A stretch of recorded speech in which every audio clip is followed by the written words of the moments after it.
قوامین للہ شہداء بالقسط ولا یجرمنکم شنآن قوم علی الا تعدلوا اعدلوا هو اقرب للتقوی واتقوا اللہ ان اللہ خبیر بما تعملون وعد اللہ الذین آمنوا وعملوا الصالحات لهم مغفرۃ واجر عظیم صدق اللہ العظیم وبلغنا رسول النبی الکریم الصلاۃ والسلام علیک یا رسول اللہ وعلی آلک وصحبک یا حبیب اللہ۔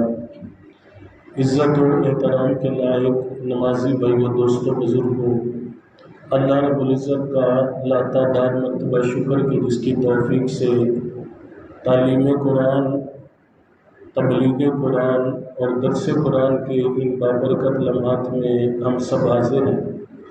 دعا ہے کہ خالق کائنات تعلیم و تبلیغ کی یہ بابرکت گھڑیاں ہم سب کے لیے نجات کا ذریعہ فرمائے۔ سورہ المائدہ کا درس ترتیب وار آپ احباب سماعت کر رہے ہیں۔ آج کے درس قرآن میں بڑا ہی اہم پیغام اور ہمارے معاشرے کا ایک سلگتا ہوا مسئلہ جس کی طرف ہماری توجہ نہ ہونے کے برابر ہے، اس پر اللہ تعالیٰ نے ارشاد فرمایا، یا ایھا الذین آمنوا، اے ایمان والو، کونوا قوامین للہ، اللہ کی رضا کے لیے کھڑے ہو جاؤ، شہداء بالقسط، اور عدل اور انصاف کے ساتھ گواہی دینے والے بن جاؤ، یعنی اللہ کے لیے کھڑے ہو جاؤ اور انصاف اور عدل پہ مبنی گواہی دینے والے بن جاؤ۔ ہمارے معاشرے میں المیہ ہے، ظلم، زیادتی، ناانصافی، دجل، فریب، جھوٹ، یہ ساری چیزیں ہر چوک چوراہے میں مسکراتی نظر آتی ہیں، اور ان کے بدلے میں سچ، شرافت، مظلومیت، علم، تعلیم، یہ عزت کی بھیک مانگتی نظر آتی ہے۔ سچ کہا تھا کسی نے کہ ظلم بچے دے رہا ہے ہر کوچہ و بازار میں، ظلم بچے دے رہا ہے ہر کوچہ و بازار میں، عدل کو بھی صاحب انصاف ہونا چاہیے۔ عدل، سچائی، سچ، یہ چیزیں آج جو ہے اپنا حق مانگتی نظر آتی ہیں، اور یہاں پر اللہ تعالیٰ نے بطور خاص اہل ایمان کو فرمایا، اے ایمان والو، اللہ کے لیے کھڑے ہو جاؤ اور سچی گواہی دینے والے بن جاؤ۔ ہم بدقسمتی سے نہ سچ سننا چاہتے ہیں، نہ سچ کے ساتھ کھڑا ہونا چاہتے ہیں، نہ سچ کی گواہی دینا چاہتے ہیں، اور اس کی بہت ساری صورتیں ہیں۔ اس مسئلے کا تعلق صرف اس چیز سے نہیں ہے کہ بھئی کسی جگہ کوئی مسئلہ ہوا، آپ نے گواہی دے دی اور وہ سچ کی گواہی دینی ہے، یہ نہیں ہے۔ ہر معاملے میں یہ چیز جو ہے ہمیں مد نظر رکھنی چاہیے۔ مثال کے طور پر میں نے کئی ایسے لوگ دیکھے ہیں جو کسی فیکٹری میں، مل میں، کارخانے میں، سرکاری ادارے میں جاب ہولڈر ہوتے ہیں، وہ کسی جاننے والے ڈاکٹر سے جعلی سرٹیفکیٹ بنوا لیتے ہیں کہ جی میں بیمار ہوں، کام نہیں کر سکتا اور مجھے 6 ماہ کا ریسٹ دیا جائے۔ اب جو ڈاکٹر صاحب یہ جعلی سرٹیفکیٹ بنائے گا، یہ جھوٹی گواہی ہوگی۔ یہ کیا ہوگی؟ جھوٹی گواہی ہوگی۔ اسی طرح الیکشن ہوتے ہیں، ہمارا ووٹ امانت ہوتا ہے، اور اس کے لیے اللہ کا حکم ہے کہ تؤدوا الامانات الی اہلھا، کہ جو اس امانت کا اہل ہے یہ امانت اس کے سپرد کر دے۔ اگر ہم یہ بات جاننے کے باوجود کہ جس کو میں ووٹ دے رہا ہوں وہ اس کا اہل نہیں ہے، اور میں اس کو اپنے ووٹ سے اہل قرار دے رہا ہوں، تو یہ بھی جھوٹی گواہی کے زمرے میں آئے گا۔ ٹھیک ہے؟ اسی طرح ایک بندے کے بارے میں علم ہے کہ جس کام کے لیے میں نے اس کو سلیکٹ کیا ہے یہ اس کام کا اہل نہیں ہے، اور میں سفارش کے بل بوتے پہ، زور کے بل بوتے پہ جو ہے اس کو وہ منصب دے دیتا ہوں، تو یہ بھی جھوٹی گواہی کے زمرے میں آئے گا۔ اور اللہ تعالیٰ نے یہاں پر فرمایا کہ قوامین للہ شہداء بالقسط، کہ تم جو ہے گواہی دینے والے بنو اور سچ کے ساتھ کھڑے ہو جاؤ۔ فرمایا ولا یجرمنکم شنآن قوم علی الا تعدلوا، تم میں کسی قوم کی دشمنی، کسی قوم کا بغض اس بات پر تیار نہ کرے کہ تم زیادتی کرنے لگ جاؤ، بلکہ وہاں بھی عدل کرو۔ دشمنی اپنی جگہ، نفرت اپنی جگہ، بغض اپنی جگہ، یہ کوئی ضروری نہیں ہے کہ ہر بندے کے ساتھ ہر بندہ پیار کرے، ٹھیک ہے؟ چاہنے والے نہ چاہنے والے ہر ایک کے لیے ہر جگہ موجود ہوتے ہیں، لیکن کسی کے ساتھ دشمنی اس درجے پہ نہ کھڑی کر دے کہ تم اس کے ساتھ ظلم کرنے لگ جائے، چاہے وہ کافر ہی کیوں نہیں۔ اسلام تو ہمارا ایسا پیارا دین ہے کہ جو غیر مسلم کے ساتھ بھی انصاف کا حکم دیتا ہے، اور اس پر سرکار اصلاۃ والسلام نے پھر عملاً یہ کر کے بھی دکھایا۔ حضور صلی اللہ علیہ وسلم احد کے مقام پہ تشریف فرمائے، ایک چرواہا بکریاں چراتے چراتے حضور کی بارگاہ میں حاضر ہوا، عرض کرتا ہے اے مسلمانوں کے نبی، اگر میں آپ کا کلمہ پڑھ لوں تو میرے لیے کیا انعام ہوگا؟ تو آقا کریم صلی اللہ علیہ وسلم نے فرمایا اگر تو کلمہ پڑھ کے مسلمان ہو جاتا ہے تو جس صف میں میرا صدیق اور عمر کھڑا ہوگا، اے بکریاں چرانے والے تو بھی اسی صف میں کھڑا ہوگا، ٹھیک ہے؟ یہ کلمے کی برکت ہے کہ تو کلمہ پڑھ لے، تیرے پچھلے گناہ معاف، اور جو صف ابو بکر اور عمر کے لیے ہوگی وہی تیرے لیے ہوگی۔ اس چرواہے نے کلمہ پڑھا کہ جس دین اور مذہب کی یہ تعلیمات ہیں، پھر کیوں نہ ہو کہ اس کو سینے سے لگا لیا جائے۔ عرض کرتا ہے یا رسول اللہ مجھے کلمہ پڑھائے، اپنے غلاموں کی لسٹ میں شامل کر۔ حضور نے کلمہ پڑھایا۔ اب کلمہ پڑھنے کے بعد وہ اجازت مانگتا ہے کہ مجھے اجازت دے کہ میں میدان جہاد میں جاؤں۔ آقا کریم نے فرمایا وہاں جانے سے پہلے یہ بتاؤ کہ یہ بکریاں کس کی ہیں، یہ مال کس کا ہے؟ وہ عرض کرتا ہے یہ فلاں یہودی کا ہے۔ آقا کریم نے فرمایا اب تو نے کلمہ پڑھ لیا، مسلمان ہو گیا، ہمارے لیے یہ جائز نہیں ہے کہ ہم کسی کے مال پہ قبضہ کر لیں۔ کلمہ پڑھ لیا، پہلے یہ مال اس کے مالک کو لوٹا کے آؤ اور پھر میرے پاس آ جاؤ۔ یعنی اسلام نے وہاں پر یہ پسند نہیں کیا کہ بھئی غیر مسلم کا مال ہے تو ٹھیک ہے لے لیں، ٹھیک ہے؟ آقا نے فرمایا اس کا مال پہلے واپس کرو۔ وہ مال واپس کرنے گیا، ساری بات بتائی۔ اس یہودی نے بھی کہا کہ جو نبی آپ کو کلمہ پڑھانے کے بعد کلمہ نہ پڑھنے والے کے بارے میں اتنا خیر خواہ ہے اور کلمہ نہ پڑھنے والے کے مال کے بارے میں اتنا خیر خواہ ہے، اگر جا رہے ہو تو مجھے بھی ساتھ لیتے جاؤ، جس نبی کا تم نے کلمہ پڑھا ہے اس نبی کا مجھے بھی کلمہ پڑھا ہے، ٹھیک؟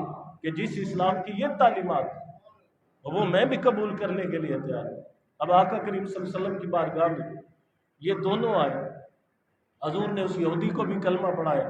اب یہ جو چرواہا تھا، چرواہا، اب اس نے کوئی نماز نہیں پڑھی، روزہ نہیں رکھا، ابھی تو کلمہ پڑھا ہے۔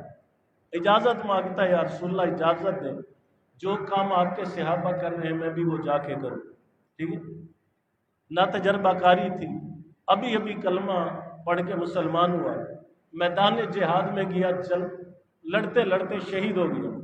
آقا کریم صلی اللہ علیہ وسلم کو جب معلوم ہوا کہ وہ چرواہا بھی شہید ہو گیا، آقا کریم نے فرمایا کہ جس نے جنتی شخص دیکھنا ہو وہ آئے اور اس چرواہے کو دیکھ لے، اللہ پاک نے اس کے لیے جنت کے دروازے کھول دیے۔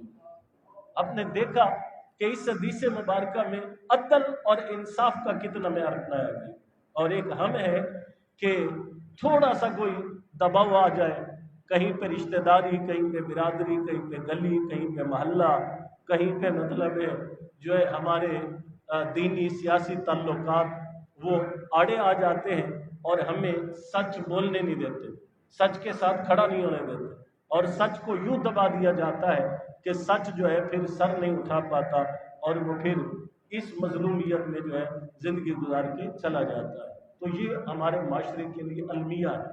قرآن مجید میں اللہ تعالیٰ نے جگہ جگہ جو ہے ہمیں انصاف کا درس دیا، انصاف کی تعلیم دی۔ کسی بھی شعبے میں، کسی بھی معاملے میں اپنے آپ سے زیادتی نہ ہونے دیں، اپنے آپ سے نا انصافی نہ ہونے دیں، ٹھیک ہے؟ اگر آپ عدل نہیں کر سکتے، انصاف نہیں کر سکتے، تو آپ کسی کے ساتھ زیادتی بھی نہ کریں۔ عدل نہیں کر سکتے، کسی کے ساتھ نا انصافی بھی نہ کریں۔ عدل نہیں کر سکتے، ظلم کا ساتھ بھی نہ دیں، نا انصافی کا ساتھ بھی نہ دیں، کیونکہ ظلم، زیادتی، نا انصافی یہ ایسا گناہ ہے، اس کی سزا دنیا میں بھی ملتی ہے اور مرنے کے بعد بھی ملتی ہے، ٹھیک ہے؟ مرنے کے بعد میں ملتی۔ وہ کہتے ہیں نا کہ ویک سجن دی بے پرواہی، ویک سجن دی بے پرواہی، جتھے کسے دی پیش نہ جاوے، انہیں تاجاں والے در در رولے تے منگتے تخت بٹھاوے۔ جب وہ انصاف کرنے پہ آتا ہے تو پھر تاج والوں کو جو ہے منگتا بنا دیتا ہے اور منگتوں کو سردار بنا دیتا ہے، ٹھیک ہے؟ ایک انصاف کا ترازو، عدل کا ترازو میرے رب کے پاس بھی، ٹھیک ہے؟ اس میں کوئی ربطی برابر بھی جو ہے کسی کے ساتھ نا انصافی نہیں۔ فرمایا اے دلو انصاف کرو، وہ اقرب للتقوی، یہ تقوی کے زیادہ قریب ہے، کہ جب تم عدل کرتے ہو اللہ تمہارے دل کو تقوی کے نور سے جو ہے وہ بھر دیتا ہے۔ آقا کریم نے فرمایا پچھلی قومیں جو تباہ ہوئی اس لیے ہوئی کہ وہ اپنوں کو جو ہے چھوڑ دیتے تھے اور غیروں کو جو ہے سزا دیتے تھے۔ اپنوں کے ساتھ ان کا معاملہ اور ہوتا تھا، بیگانوں کے ساتھ ان کا معاملہ اور ہوتا تھا۔ آقا نے مثال دیتے ہوئے فرمایا کہ میں جس دین کا دائی ہوں، جس دین کا مبلغ ہوں، اس کی تعلیم یہ ہے کہ اگر میری بیٹی فاطمہ بھی چوری کرتی ہے تو اس کے ہاتھ کاٹ دیے، ٹھیک ہے؟ یہ آقا کریم صلی اللہ علیہ وسلم نے برملا جو ہے عدل کی مثال بیان فرمائی۔ فرمایا واتقوا اللہ، اللہ سے ڈرتے رہو، ان اللہ خبیر بما تعملون، اللہ تعالیٰ باخبر ہے جو تم کرتے ہو۔ عدل کرتے ہو تو بھی وہ باخبر ہے، ظلم کرتے ہو تو بھی وہ باخبر ہے، انصاف کرتے ہو تو بھی باخبر ہے، زیادتی کرتے ہو تو بھی خبر ہے۔ اور جب بندہ کوئی معاملہ اللہ کے سپرد کر دیتا ہے تو پھر اللہ تعالیٰ اس کے لیے دنیا میں بھی انصاف کرتا ہے اور مرنے کے بعد بھی جو ہے اس کو انصاف کا اجر دیتا ہے۔ وعد اللہ الذین آمنوا، اللہ کا وعدہ ہے ایمان والوں کے ساتھ، وعملوا الصالحات، اور نیک عمل کرنے والوں کے ساتھ، لہم مغفرۃ و اجر عظیم، ان کے لیے مغفرت بھی ہے اور اجر عظیم بھی ہے۔ تو یہاں پر دیکھیں کہ ایمان اور عمل صالح کو عدل اور انصاف کے ساتھ جو ہے جوڑ کے بیان کیا گیا ہے کہ ایمان والا، عمل صالح والا وہی ہوگا جو اپنی زندگی میں عدل اور انصاف کے راستے پہ چلتا رہے گا۔ اس کا بدلہ اللہ تعالیٰ نے بخشش عطا فرمایا، اور اجر عظیم، بخشش الگ چیز ہے اور اجر عظیم الگ چیز ہے۔ اور جب اللہ تعالیٰ کسی کو یہ دونوں چیزیں بیک وقت عطا فرماتا ہے تو مغفرت کے بعد اس بندہ مومن کا لمحہ بلمحہ جو اجر ہے بڑھتا چلا جاتا ہے، بڑھتا چلا جاتا ہے، یہاں تک کہ قیامت کے دن کئی ایسے لوگ ہوں گے جو نبی نہیں ہوں گے لیکن نبیوں کی صف میں کھڑے ہوں گے، نبی نہیں ہوں گے لیکن نبیوں کے ان کو اللہ تعالیٰ جو ہے مرتبے اور درجے میں جو ہے ان کے پیچھے جو ہے اللہ تعالیٰ کھڑا کر دے گا۔ وہ شہید نہیں ہوں گے لیکن اللہ شہیدوں کی لائن میں کھڑا کر دے گا۔ وہ غازی نہیں ہوں گے، اللہ اس درجے میں ان کو شامل کر دے گا۔ تو یہ اسی صورت میں ممکن ہے کہ جب ایمان اور عمل صالح میں عدل انصاف کا پہلو جو ہے وہ شامل رہے، دین کا معاملہ ہو، دنیا کا معاملہ ہو، اللہ کے حکم کا معاملہ ہو، عمل کرنے کا معاملہ ہو، ہر معاملے میں عدل کا جو پیمان ہے اس کو نہیں چھوڑنا چاہیے۔ اللہ کے حضور التجا ہے کہ اللہ تعالیٰ سورہ المائدہ کی اس آیات مبارکہ کی تعلیمات کی روشنی میں ہمیں مرتے دم تک عدل قائم کرنے، عدل کا ساتھ دینے، عدل کے ساتھ کھڑے ہونے کی اللہ تعالیٰ توفیق عطا فرمائے۔ اللہ ہم کو کسی کے لیے ظلم اور زیادتی والا نہ بنائے اور کسی کو اللہ ہمارے لیے ظلم اور زیادتی والا نہ بنائے۔ اللہ اپنی حفاظت اور اپنی امان میں رکھے۔ آمین۔ اللہم صلی علی سیدنا و مولانا محمد عدد ما فی علم اللہ صلاۃ دائمۃ بدوام ملک اللہ۔ اللہم ربنا آتنا فی الدنیا حسنۃ و فی الآخرۃ حسنۃ، یا حی یا قیوم برحمتک نستغیث لا تکلنا الی انفسنا طرفۃ عین واصلح لنا شرورنا کلها اننا ربنا تقبل منا هذه الصلاة العصر ودرس القرآن مع جميع الحاضرين، وصلی اللہ تعالی علی خیر خلقہ